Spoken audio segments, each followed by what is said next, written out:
Yes, so live on Prime Morning is the biggest breakfast on television. My name is Daniel. Many thanks for staying with us. Before we go beyond the headlines this morning, there's very important education that you need today, especially if you are a professional and you want to improve upon yourself. There are great opportunities available for you, and we want to bring that to you now. Rafik Mahama is Managing Director for Continuous Education Services. Good morning, Rafik. Hello, good morning. How are you doing? Very well, thank you. It's good to see you. It's good to see you this morning. Good to see you. Thank you for having me. Tell us all about CES. What do you do? Well, CES is an online education platform, and what we do is basically, I need you to see us like a virtual learning center, almost like an auditorium where people come and host courses. So all the learning you would have done if you had gone to a center, you don't need to physically present yourself there, but you do it with us. Now, I see that some people like to confuse it with these Zoom meetings that have come up and webinars. You could sort of juxtapose it, but there's a big difference. With ours, it's not live. We don't tend to hold live courses. We hold pre-recorded courses. So they've already been curated. Fantastic. So they are highly skilled people who come on, then we do post-productions and then put them there. And then you access the courses at your convenience. So you don't need to wait for a particular day or time. You access it at your convenience when you are free. At the time you can set time aside on any device, as long as you have some internet connection, you should be able to access it. So these courses are the CPDs? These courses are the CPDs, yes. Okay, yes, okay. Yes. And, so how important are CPDs, especially for health professionals in these times of COVID? Okay, so the thing is that CPDs in themselves, it's an abbreviation, Continuous Professional Development, CPD. In medical circles, we tend to call them continuous medical education or continuous education in other circles. Now, CPDs generally are things that you would do after you have finished school. So if you were in school and you did all your academic learning within the four walls of the classroom and then your laboratory work, research has shown that after 5 years of graduating, you should have started losing some skills. So in order to bridge your knowledge gaps and skills gaps, you need these little courses to prove to yourself and the people you are caring for, and then the government regulatory authorities that you are on top of your game. You don't want the situation where a health practitioner who is ill-informed about current practices is using old practices on you. So if you that would be very scary if you go to a hospital and you were told that. Now, it's always been difficult for healthcare workers to access such courses. So if you look at, I'm a pharmacist and I practice in Accra. My colleague pharmacists practice as far as Bunkrugu and we are all expected to know the same type of stuff. That's challenging. Exactly. So now, if a course to update our learning processes is going on in Accra, and the course takes just 15 to 20 or 30 minutes, the person traveling from Bunkrugu or Boku, it's going to be inconvenient for them to travel all the way down a 16-hour journey just to attend that course. So it becomes a disincentive for accessing those courses. What we do is we put that course online, make it available to anyone who is registered and under the regulation of that particular regulatory body, whether it's the Medical and Dental Council, the Pharmacy Council, the Allied Health Council, the Nursing and Midwifery Council, etc. Well, I think these are some great opportunities. Are they limited to only health professionals? Well, almost all professionals are supposed to be doing CPDs. However, for some reason, the people at the top decided in 2013 to meet and draft these regulations and came up with a law, which is the Health Professions Regulatory Bodies Act. And this act, it compels the health worker to now actually take these CPDs seriously, and they are mandated to do those CPDs in order to be able to renew their licenses as the years go by. So it's no longer an option. It used to be an option. Now you are compelled to do it, and failing to do so carries some punitive measures.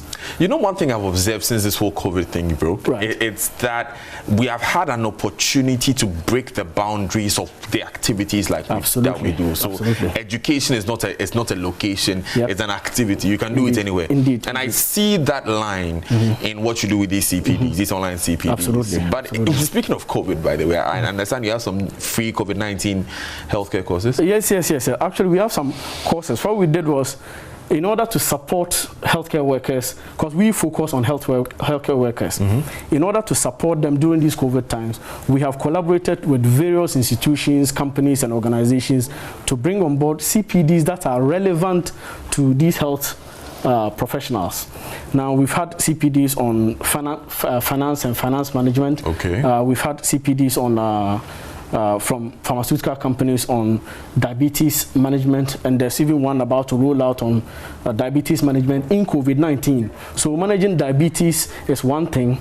Now the myriad of challenges that come with COVID-19 complicates the case further. Yeah. So we need updated information on that. We'll be rolling out a free CPD this week for that. And then it's important to mention that there's a big CPD going on, which we are doing in collaboration with the ALERT group. That's the African Coalition for Epidemic Response and Research and Training. They are based in KCCR, which is a very popular institution in Kumasi, and then Premier Testing Center. Absolutely. So they along with their partners have organized a survey. Okay. And the survey is meant to gather information from healthcare workers who are involved with COVID-19. So basically, they want to understand the perceptions and preparedness of healthcare workers within our locality about the infection prevention control procedures that we have. Okay. And results from these surveys would inform authorities on how we should create our policies and how we are going to move forward. So it's also like a data-driven design. Absolutely. Sort of way. So it's important that every health worker in the country accesses this course and then gives their opinion on in this survey. They should respond to this survey so that we generate enough data to be able to understand, so that the data is reflective of what is actually happening. You know, when you go elsewhere, it's data like this that is even used to procure drugs into the country. If you know that more people are getting malaria or more people are getting polio, you know how to balance things out in your medical inventory. So I think it's a great idea. Well, thank you. That is going on. But I'm sure there are some challenges that you'd face. Oh, yes. The challenges began long ago, years back, when we wanted to put all these together. So one of the biggest ones is we found that most people completely disregarded online education, and most people felt online, in fact, even today, if you have an online MBA, it's generally regarded as more irrelevant than someone who did a classroom MBA. Okay. But then, let's not forget, we've just finished a period where university students have actually finished their entire semester work, accepted, and some of them will be graduating with online learning.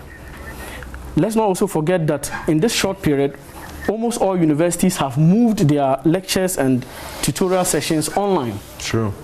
And indeed, individuals who were living abroad are now being asked, well, if you are going to do an online program, there's absolutely no need for you to be here anymore. This is what we have been trying to do way before COVID-19 came. Okay. And indeed, this has actually brought online education into the limelight, and people are no longer trivializing it, because online education allows the person to be more accountable for their learning, because you tend to do assessments which can be independently assessed, and then you are able to actually interact with your instructor over a long period of time. Then the instructors are now also put on the spot to respond to questions that may be too challenging. They can give you well-researched answers. Exactly. So they have time to look at the questions, conduct research on the questions, and then give tentative and reflective answers that are more satisfying to the situation. You know, the part I love about this whole online living that COVID has brought is that you can fit it around everything.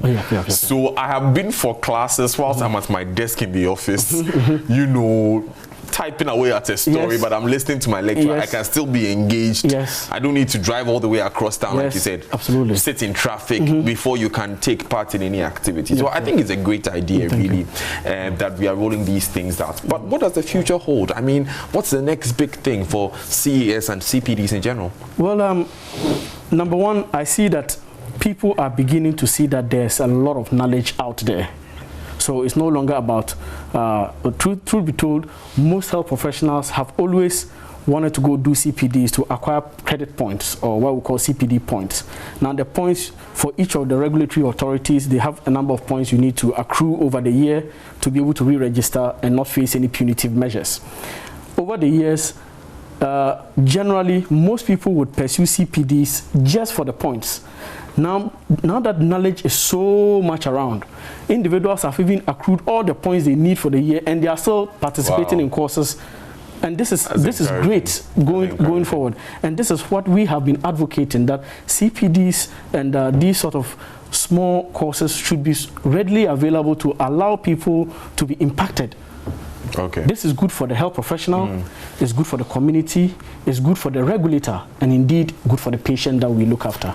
Rafik Mahama, thank you so much. Thank you so much for joining us. He's the Managing Director for Continuous Education Services. Like I said, it's very important if you're getting ready to get to the office or you're at home for the day and you really want to add on to yourself. If you're still at home, you're a student, you're a worker, because of COVID-19 and the restrictions, this is an opportunity. Is there an online portal that they can access? Yeah, so I'm sure a lot of health professionals watching now would want to know how to participate.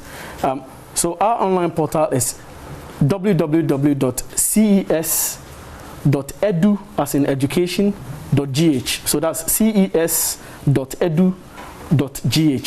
Now to access the online CPD that's currently ongoing with the research, you go and fill a survey, and you'll be sent a voucher code. So you use the voucher code to access the course for free. So that's what it is. Rafik, yes. Have a great day. Thank you very much. Thank you. All right, you're still live on Prime Morning with me, Daniel Daz.